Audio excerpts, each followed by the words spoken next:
Hello, welcome back to another video. Welcome back to the YouTube channel, people.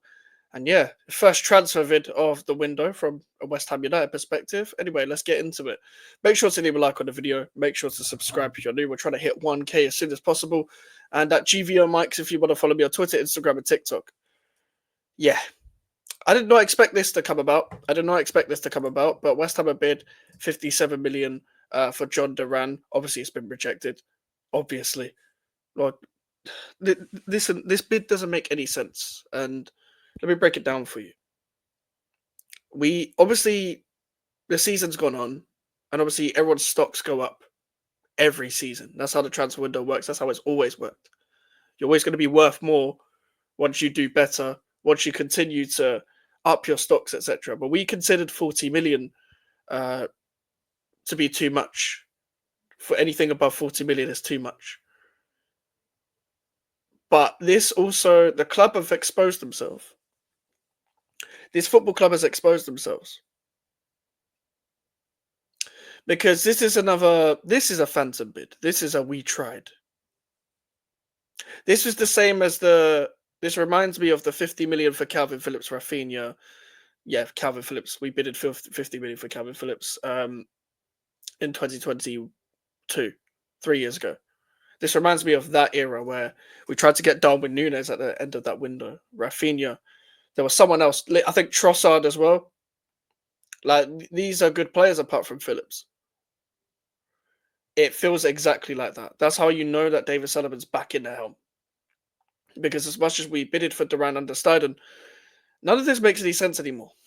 Because we're trying to loan offers with Rodrigo Muniz and Evan Ferguson and all this nonsense, and we bidded 57 million for John Duran. It doesn't make any sense. You've exposed yourself. Because now you can't use the excuse of, oh, well, we don't have the money, and FFP and nonsense. The club have exposed themselves. Because if we can bid 57 million for John Duran, then we can easily get a midfielder and 2 attackers this window, which is what we should be doing. We're not going to sign anyone, but I'm going to get into that another time. I'll probably even talk about it tomorrow.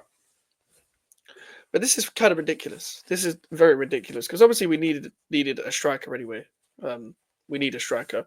Fulkrug is injured, and I get the people that were angry about, how could you sign Fulkrug and not Duran? But Villa will never, as we've seen still till this day, Villa don't want to sell him. Despite Chelsea's interest, despite our interest, they literally signed him to a contract to 2030.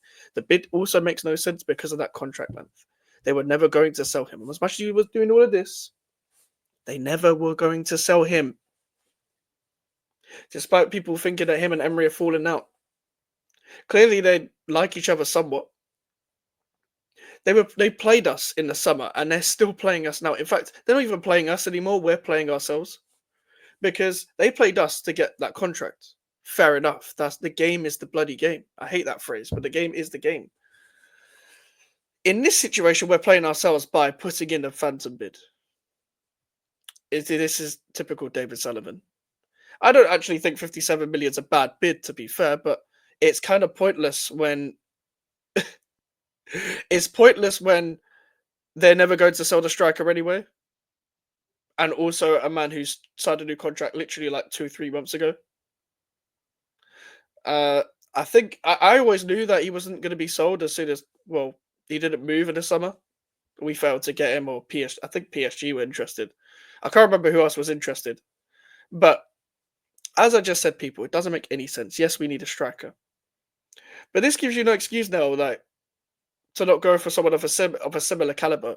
What did I say in the summer, though, as well? To get West Ham back into Europe, you need a caliber striker that's just as good as an Isak and a manager that's just as good as Unai Emery for you to get back into Europe. Now, is Graham Potter as good as Unai Emery? No, but I do think he can do well with us. Do I think West Ham are going to do anything of importance anytime soon? Probably not. The way we've handled every January window forever has been shocking, and it's continued to be shocking. Every window. I can't think of a good January window because people could say the Lingard one. We still needed a striker then. We needed Lingard and a striker because we could have got top 4 that season. instead of just relying on an injury-prone Antonio at the time that wasn't, eating properly, so his diet was fucked. That's why he kept getting injured with his hamstrings and stuff. We needed backup then. Needed to replace Sebastian Haller. We left ourselves short. We had Lingard to fill in a number for Robert Snodgrass, and that was it. West Ham have a history of doing this. So this bid is nonsense. It's nonsense.